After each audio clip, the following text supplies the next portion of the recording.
kami dari kelompok 5. Di sini kami akan menjelaskan tentang materi taat hukum. Yang beranggota, saya Dalfaz Kafadila, Saya Dita Januar Wijaya, saya Lesti Prameswati. Saya Akbar Nuralif. Saya Raihan. Saya Dikram. Apa taat hukum penting atau ketertiban menciptakan lingkungan yang aman dan tertib, keadilan, menjaga hak dan kewajiban setiap individu. Tiga, keharmonisan memperkuat persatuan dan kesatuan bangsa. 4, perkembangan mendukung kemajuan dan perkembangan negara. Faktor yang mempengaruhi ketaatan hukum. 1. Pendidikan, pemahaman tentang hukum sejak dini itu sangat penting. Contoh teladan, sikap pemimpin dan tokoh masyarakat sangat berpengaruh.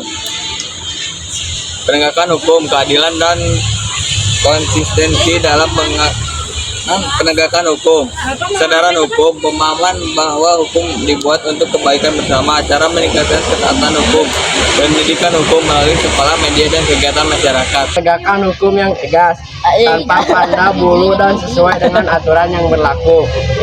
Partisipasi masyarakat, memberikan kesempatan masyarakat untuk ikut serta dalam pembuatan dan pengawasan hukum.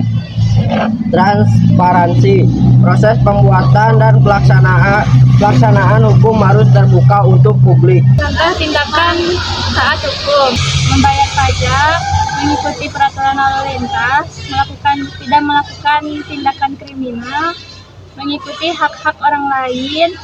Tujuan hukum ketertiban, menjaga agar masyarakat hidup teratur dan damai. Keadilan, memastikan setiap individu mendapatkan hak yang sama dan perilaku adil. Kepastian, memberikan kepastian hukum agar masyarakat tahu batasan yang boleh dan tidak boleh dilakukan. Perlindungan, melindungi hak dan kepentingan individu maupun kelompok. Fungsi hukum: pengendalian sosial, menentukan perilaku yang dianggap benar dan salah dalam masyarakat. Perubahan sosial, membantu masyarakat beradaptasi dengan perubahan zaman.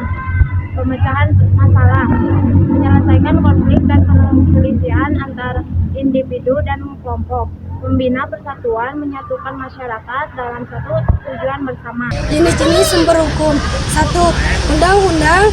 2. Kebiasaan. 3. Jurisprudensi. 4. Terkait atau perjanjian internasional. Yang kelima, doktrin. Fungsi sumber hukum: menciptakan kepastian hukum, menjaga ketertiban, menyelesaikan sengketa, menjamin keadilan. Contoh sumber hukum: yang pertama ada Undang-Undang Dasar 1945. Yang kedua, Kitab Undang-Undang Hukum Pidana. Yang ketiga, Kitab Undang-Undang Hukum Perdata. Sekian penjelasan materi yang bisa kami sampaikan. Mohon maaf apabila ada kesalahan kata. Saya tutup. Wabillahi taufiq wal hidayah. Wassalamualaikum warahmatullahi wabarakatuh.